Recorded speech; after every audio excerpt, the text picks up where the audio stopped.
আপনাদেরও আমি একটা গিফট দিই। শুভ নববর্ষ, নতুন বছরে আমি ভাবলাম আপনাদের কাছে এসে আপনাদেরও একটা আমি ছোট্ট গিফট দিই, যে আমি আপনাদের সঙ্গে দেখা করতে আসছি। খুব দৌড়েছি, যখনই শুনলাম যে নন্দনে আজকে হই হই করে হাউসফুল, খুব দৌড়ে আমি তাড়াতাড়ি আমার গাড়ির ড্রাইভারকে বললাম, শোন তুই যদি আজকে 20 মিনিটের মধ্যে আমাকে নন্দনে নিয়ে যেতে পারিস তাহলে তোর পয়লা বৈশাখে একটা দারুণ গিফট পাবি।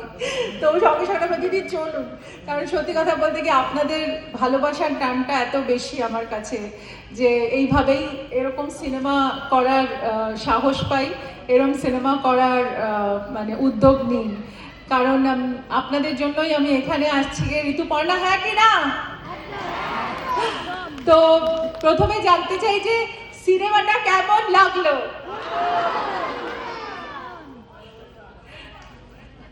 সিনেমাটা কেমন লাগলো আরেকবার ওপরে শুনতে চাই। Thank you so much. আপনাদের কোনো প্রশ্ন আছে এই সিনেমাটা নিয়ে? কেউ জিজ্ঞেস করবেন কিছু? হ্যাঁ বলো। Thank you so much. আমি একটু বলি, সত্যি কথা বলতে কি আজকে সবাই পয়লা বৈশাখে ব্যস্ত, যে যার অনেক কাজ আছে, কিন্তু আমি মনে করি আমার সিনেমা সব থেকে বেশি আমার কাছে গুরুত্বপূর্ণ, সেই জন্য আমি দৌড়ে এসেছি আপনাদের কাছে। আমি আমার ডিরেক্টর অরিন্দম শীল এবং প্রযোজক কাহক এবং ফ্রেন্ডস কমিউনিকেশনের তরফ থেকে এবং প্রত্যেকটি কলাকুশলীর তরফ থেকে আমি আপনাদের কাছে এসেছি এটা বলতে, যে এই সিনেমাটা আমরা খুব কষ্ট করে অনেক মেহনত করে এই ছবিটা করেছি। আপনারা দেখতেই পেয়েছেন যে অনেকগুলো লোকেশন, অনেক আর্টিস্ট, অনেক কিছু নিয়ে আমরা কাজ করেছি। আমার লুক, আমাদের পোশাক, আমাদের কথা বলা, কারণ অনেকগুলো টাইম জোনকে ধরেছি আমরা, একটা 90s, একটা এখনকার, তো ফলে অনেকগুলো জায়গায় আমাদের ঘুরতে হয়েছে ছবিটা নিয়ে। তো এটা দীপান্বিতা রায়ের নভেল এবং যেটা অন্তর্ধানের নেপথ্যে গল্পের অবলম্বনে। তো এই ছবিটা আমরা করার জন্য সত্যি সাহস পেয়েছিলাম এবং মনে করেছিলাম যে আপনাদের একটা খুব ভালো চরিত্র মানে উপহার দেব। তো কেমন লাগলো মৌসুমী সেনকে আর রাখো হরিকে, সাহেব চট্টোপাধ্যায়কে, লহমা আর অর্পণকে? কারণ নতুনরাও আসছে, নতুনরাও কাজ করবে, নতুনরাও আরো ভালো করুক, এটাই চাইবো। আর আমাদের 25 দিন অতিক্রম করে গেছে, তাই জন্য থ্যাংক ইউ। আর আজকে পয়লা বৈশাখের দিন সত্যি সত্যি আমাদের প্রায় সব শো হাউসফুল, শুধুমাত্র সম্ভব হয়েছে আপনাদের জন্য, কারণ আপনারা সত্যি সিনেমা প্রেমিক, ভালো সিনেমাকে ভালোবাসেন, তাই এখানে এসে এই সিনেমাকে এত সাকসেসফুল করছেন। তবে এই সিনেমাকে কিন্তু 100 দিন অবধি নিয়ে যেতে হবে, সেটা আপনাদের দায়িত্ব।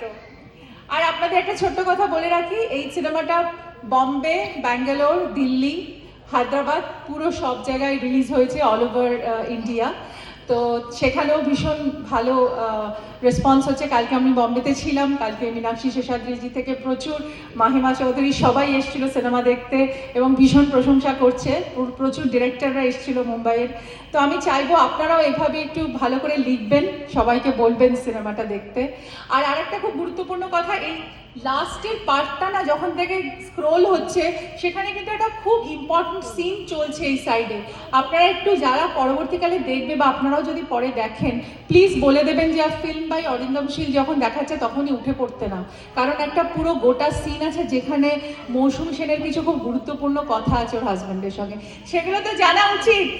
কারণ মৌসুমী সেন কি করলো, মৌসুমী সেন কি ভাবলো, মৌসুমী সেন নিজেকে কিভাবে ত্যাগ করলো সবকিছুর থেকে, এটাও জানা উচিত মানুষের। Thank you. হ্যাঁ বলুন।